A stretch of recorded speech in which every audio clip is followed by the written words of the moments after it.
coming out. I really want to thank you guys for the participation. This is definitely the biggest year we've had for attendees at the blending seminar, so it's awesome to see everyone come out. I'm Jeremy, president of Sutless Tobacco. I want to welcome you guys. Hope you enjoyed today's experience. You count Today's how experience many? is really about you guys. How many we have? Learning the knowledge that not me, but that Adam, through his experience, and Per, through his years of experience, can teach you guys. Always please feel free to ask all the questions you want. There are no stupid questions for real. Like, if you don't want to raise your hand and ask it, come up when you're released to kind of make your own blends. So you can come ask Per or whomever a question. If you feel timid, Per will answer your question and not make fun of you, I promise. The way it's going to work today is Adam's going to start off talking about his experience at Sutliff and making his own blend, just kind of as an inspiration for you guys when you're thinking about, do I want to blend myself, what would that look like, etc. Then we're going to turn it over to our master blender, Per, and then Per is going to, I will say, give a demonstration, talk about some new blending components that he has and how you could use them in your blend. And then we're going to, quote unquote, release you to make your own blends. I'll explain that more when we're at that part of it. Because there's so many people, there will be fighting for space, we'll say, to get tobacco, but don't worry, we have plenty of time. We'll stay as long as we need to give everyone a chance to blend, make their own blend, and take it away with them. All right, so with that being said, we'll go ahead and introduce Adam. Adam's the host of, if you don't know him, he's the host of the Get Pipe podcast. And so Adam. Hell yeah, that's my wife. Good morning. My name's Adam. I've been in the tobacco sphere in terms of like the hobby side for about 5, 6, 7-ish years, kind of lose track. Did a lot of funny things in college, but pipe smoking was one of them. And I've been hooked ever since. So I know a lot of you guys know that I talk a lot, that's why I have a podcast. If you don't like talking, you're not going to like that. You won't like my YouTube videos either. But I've become very infatuated with pipe smoking and tobacco pipes, and by proxy, tobacco blending to a degree. So I've always had this idea that this stuff is for people who are masters. And that was when I was a little bit younger, and I still think that way, right? I don't know what I'm doing. So that's the interesting piece that I bring to this table. I'm not going to teach you how to do it, but I'm going to walk you through how I ended up making my own blend. And there's several pieces that come into that. So when I first started thinking about maybe making my own blend, it's like, okay, do I just have a guy do it for me? What's the ownership for me? Do I just say, hey, I want this to taste like hot chocolate? Find a hot chocolate guy who likes hot chocolate and make the tobacco, or do I try to start blending stuff on my own? So when it comes to blending, right, that's kind of like your first piece, finding out what you want, and then from there, trying to make it into a real thing. And so one thing I also thought about, a lot of blenders, young blenders will start to do is they'll start with maybe mixing previous or current production tobaccos. You might have like a Autumn Evening. You might love the maple that comes with Autumn Evening, but you're like, oh, well, Burley's way cool, and maybe I like Latakia, I like that dark smokiness. What if I mix those two together? What if I mix early morning pipe and Autumn Evening? So now I have an early Autumn Evening. So those are kind of the ways that we start to blend tobaccos, or at least in the sphere, generally speaking, we start to get into the blending craft. So I had done that. I had this really goofy series on my show called Blend, and it was basically mixing a blend with a blend, and it was horrible. So I found out that there's a reason that these blends are put together, and they're not designed to be necessarily mixed with another. Now, that's not to say that if you've done it, you've probably found a pretty awesome product, depending on how long you've done it for. I did not have that luck. I was basically just mixing cool blended names with other cool blended names, and then I'd combine them. So I would recommend don't do that today. Don't go, oh, Bold Strong sounds cool, so does Dark Fired, so I can call this Bold Strong Kentucky Gentleman or something. That might be your gig, but it probably won't work out too well. Unless you have an understanding of those components, right? So that becomes the next piece, right? Should I smoke just the Burley? Should I smoke pure Burley? Should I smoke pure Latakia? Should I smoke pure Perique? These are things that I've had, like that kind of came into my head. I was like, I don't have a lot of time to smoke the pure components and understand them. But I felt like there was somewhat of an onus on me to do so. It's like, how can I say I've made a blend if I don't even know what pure Perique tastes like? And I think there's some legitimacy to that idea. But I would say from a rookie blending perspective, it's not probably the most important. Once you become a master blender, probably have a couple bowls full of Perique to really understand it. And when you continue to grow as a blender, I mean, this is not me per se, but as I've heard Per Jensen, Jeremy Reeves, if I heard Greg Peace talk about it, they're able to identify what they want in a blend before even kind of messing with the components. So my experience is not that. I had to mess with a lot of components. And I know some of you guys might have like a rare tin of, maybe a McClellan blend. And when you're packing your bowl, there's like a little pieces of the tobacco might spill onto the table. You're probably pushing that into the tin. You're keeping that. That's not the case with blending. When you're blending, there's a lot of waste. It's actually mind-boggling. So typically you'll start off with all these big components. And it's kind of the rule of thumb that they say out there is to start with 100 grams. So you're trying to get your proper mixture within 100 grams. You'll shake it all up in a bag, let it kind of marry. This could be over a long period of time. It could be over 15 minutes. But obviously, as more time goes by, it'll continue to change. The characteristics will change. But generally speaking, it's that 100 grams, okay? And that's a lot of tobacco. 100 grams is a lot of tobacco, right? And your first one is probably not going to be great. My first, 17 were very not great. And I was like, oh gosh, this is a lot of tobacco that is kind of useless. And that's the tobacco industry, man. It's a lot of trial and error for these blending components. But basically, the process for me started when I had on my show. I talked about what I thought was this revolutionary idea of adding maple syrup, Irish whiskey, and black coffee to a mug, and I called it flannel coffee. The name came from New Hampshire. That's where I'm from. Anybody from New England by any chance? Hell yeah. Go Sox. Or Celts. Hopefully we win something. But anyway, so being from New Hampshire, flannels are a big part of our culture, I would say. I was also wearing a flannel when I came up with this concoction. But I was on this kind of diet where I was trying to eat some more pure foods and stuff, and I was like, I want to make my coffee sweet. What if I just put some maple syrup in it? I don't think I'm the first person to do it, but I am probably the first person to call it something and name it. So I called it flannel coffee, and it became a kind of a funny thing on our show as we talked about it on the podcast. And then Sutliff, thank you so much to Sutliff for being a listener of my show. They were like, what if you tried to make this into a tobacco? Because we had just launched our first blend from what we're calling the Get Piped Reserve, on behalf of the Country Squire. I'm sure many of you folks are familiar with the Country Squire. Good friend Quinn Crawford made a blend for us called 100 Earthen Dreams. That was I guess my very initial stages of blending, in the sense where I had him do the work. I was like, I don't know anything about this stuff. You are the guy. You're the journeyman blender. I'd like you to build this product, and then I'll just be the yay or nay guy. And after a few days, he kind of nailed it. Not the case with me, as I mentioned, but that I've alluded to, but I'll get to that in a moment. But then I wanted to add to this collection, this Get Piped Reserve. And Jeremy came up to me and he says, you could come to Sutliff and we could do it. You could be the guy in the room with all the tobacco, mixing it up. And I was like, Jeremy, I don't know anything. And he's like, well, good thing we are one of the oldest tobacconists in the world, because I know something. And I got a guy who knows a lot of things. So alongside their expertise, I was able to slowly put this product together, this flannel coffee. And so the idea, like I said, is about that maple syrup, the coffee, the burley, or excuse me, the coffee blend I wanted was like a burley. I'm a big burley guy, so that's my default base. And then that Irish whiskey. So with that, it's like, okay, intuition leads me to believe I want to reach for a aromatic that's whiskey, find some kind of a coffee flavor. Maybe since it's a black coffee, the original recipe, I liken that to a burley, so I'm reaching for the burley. Now I got to get some maple flavor. How am I going to get the maple flavor? Probably a maple aromatic. And then another thing is thinking about the blends that you do enjoy. So, of course, I wouldn't try to make a Virginia Perique myself because I don't like Perique too much. But I do like some aromatics and I like those burleys. So it made sense to lean on the blends that I do enjoy. Sutliff had a wonderful product that came out. We near an airport or something? By Maple Shadows. This was an aromatic that sold very, very quickly. It was a very, very limited release.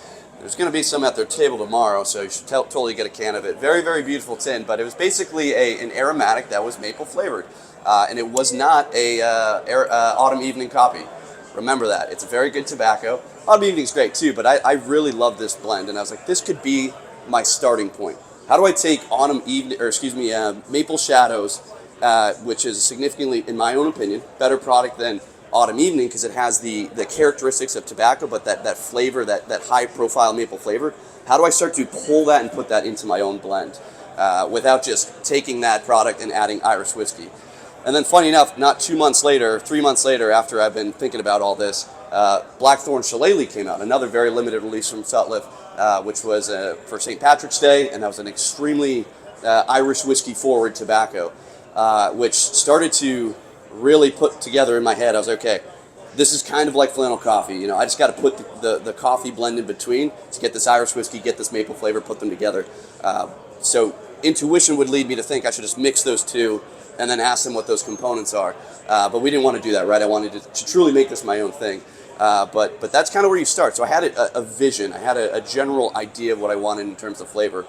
So we started off with that base.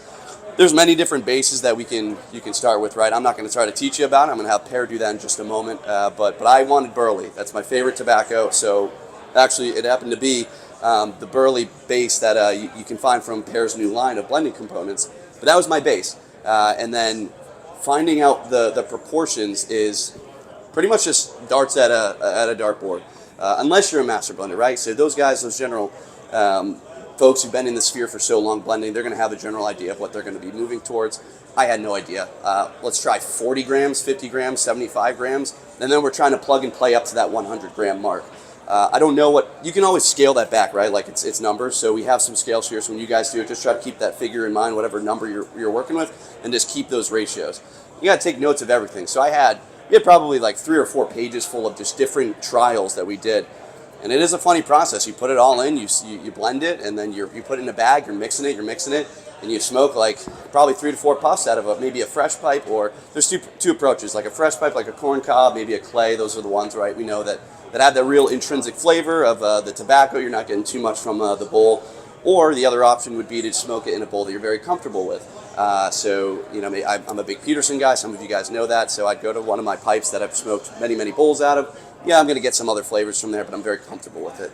So those are kind of the two methods. So today I'd encourage you to maybe play around with it, because it's, you know, you want to do many trials with these blends. But when I'm trying these first probably 5 iterations of the flannel coffee, not good at all. I was like, this would discredit everything I've said about anything cool about tobacco, because if you were to try this, no one would want to stay into pipe smoking, because it's a very difficult thing, right? So finding ways to tune it, and that's where leaning on the masters is key. So if you guys are finding that you like the components, you can then kind of move to the experts, be like, okay, where do I go from here? This is what I'm getting in terms of flavor. I don't think Per's going to smoke what seems to be like 75 different blends, so you probably won't be able to pinpoint yet, but he can at least give you that jumping point. Okay, I would probably add a little bit more Black Cavendish, or maybe I'd take away some Latakia.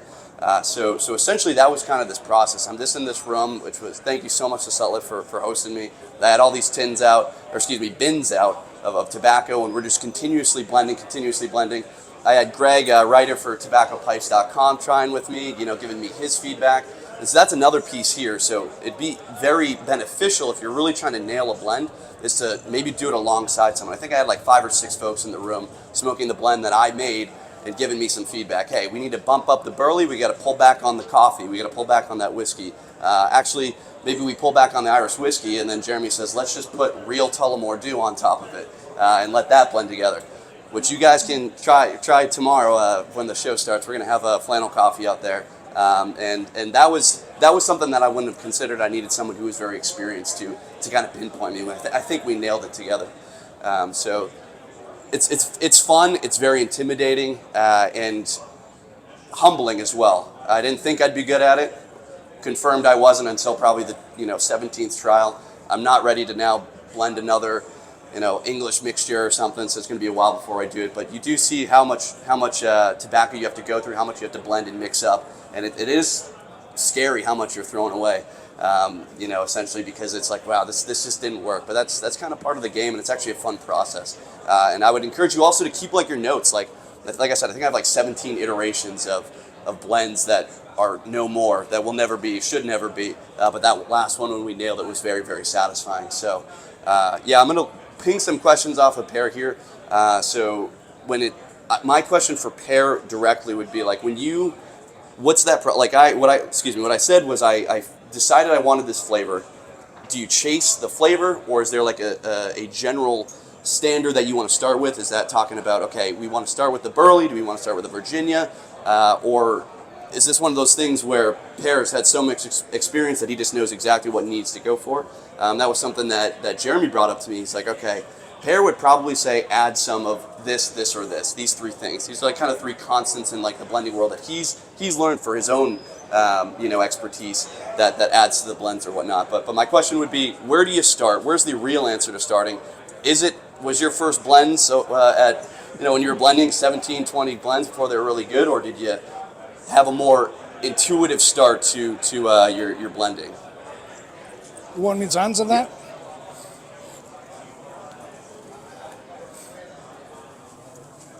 Also, good morning from me. I can promise you, I have smoked so much bad tobacco in my life. When we are mixing, it's not 100 gram, like Adam said.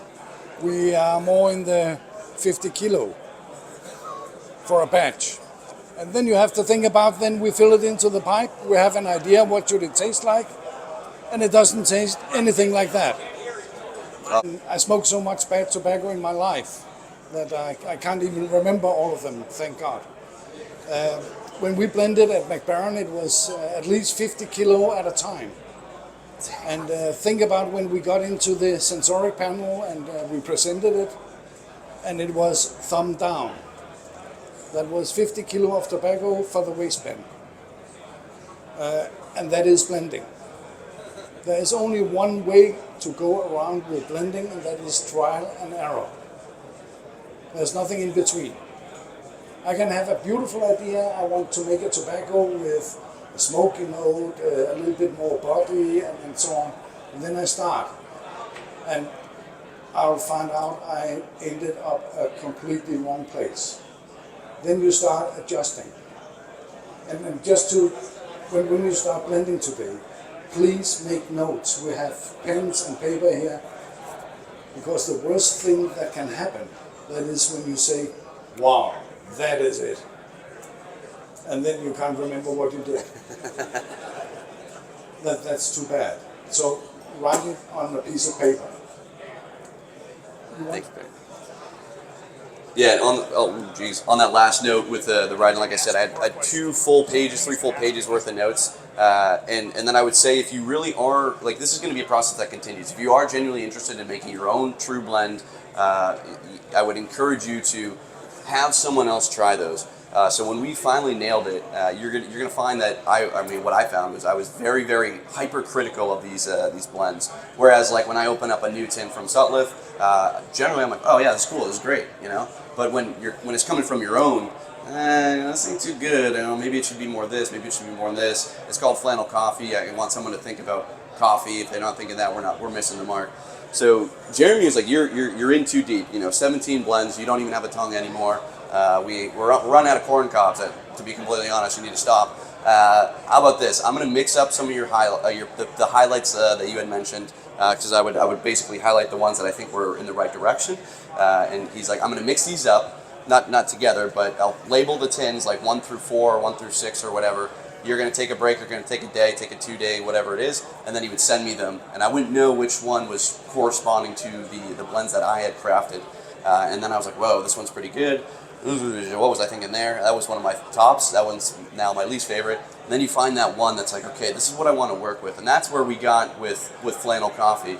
So I sent him back the number. I was like, it's number 3. Whatever 3 is, we want to go from there. It's missing a little bit, but we'll work from there. And that's where leaning on those experts, which they're absolutely open to your questions, is very key. And that was the point where Jeremy was like, you want more whiskey? Let's put some real whiskey in it. Let's put some good old faithful Tullamore too, which is my favorite Irish whiskey. and it made the tin sing. So that was kind of the culmination piece. But so my last little bit of advice is to really rely on the others, rely on your friends. They don't got to be master blenders. People know if things taste good or not. I think it's very enjoyable, very fun to kind of talk about smoke these things with peers. So it should be a pretty cool experience. We have a ton of scales here. We have a ton of tobacco that you guys can mess around with. And like I said, don't get discouraged. The first probably several batches will be not super great. But if you nail the first one, hey, that's a really, really cool thing, and it happens out there. Yeah, thank you guys for listening to my little monologue here about my blending little seminar that I had both there and now here. It's something that I'm really interested in. I'm still going to leave it to the experts. I'm not going to continue to do this too much myself, but this could be your new thing, right? Like I know a lot of young folks are getting into, younger in the hobby per se, getting into pipe making. This could be the new thing. I'd love to see more blenders, and we're starting to see that. We're starting to see these blenders who are doing stuff at home. They're growing their own tobacco. That's way above my level.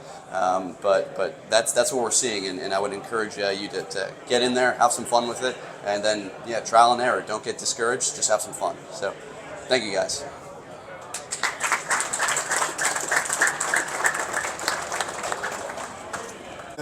First of all, let me introduce a good old friend, Mr. Brian Levine. Woo! Without knowing it, he has taught me a very, very important lesson. And that is, I am the world's best expert in my own taste. So when you're blending, don't ask the guy sitting next to you, what do you think about this? Because his tongue might be completely different from yours. You're blending for yourself. I've made many blends and presented many blends, and a certain percent say, well, this is fantastic. A certain percent say, well, no, nothing special. It's like that. So go for your own taste. I'm not going to make a lot of information about the tobaccos. You will find that on the internet. But I'm going to introduce you to a new concept of blending. Because normally when you're blending today, you are buying a little bit Virginia, a little bit Burley, a little bit Cavendish, and then you start mixing. But you are buying what the manufacturer thought it should taste like. Then you buy something from another manufacturer and start mixing that. And then perhaps you get into problems with the casing. They start fighting each other, so you end up with an odd taste. And the only thing waiting for that is the paper bin. It's just waiting there for you to shove it off. So, I'm going to make a fantasy blend. Please don't copy it, because I'm not sure it's going to be good. But just to give you an impression what you can do with these tobaccos. First of all, in my younger life, I met a very, very sweet lady. So let's call her Lady Virginia. Virginia gives sweetness to a blend. It could bite a bit, but I have taken care of. There is no bite in this. It had been hot pressed, so the bite is gone. It only adds sweetness, and is very often used as a basic for many blends. But if we want to tame her and give her a little bit more body, we go to her father, Lord Burley. And the Burley tobacco has more power, and that is because the pH value is neutral. Where in Virginia it's sour, and the human organism take more nicotine out of a neutral tobacco. How many of you are smoking cigars? Do you inhale? No, because that's certain death. Cigars are alkalic, and it's not meant to be inhaled. So this one is neutral. I can balance out the sourness of the Virginia with the Burley. Also, it has the same amount of nicotine, but you will feel that this is a stronger tobacco. So if you want more body, you add some more burley.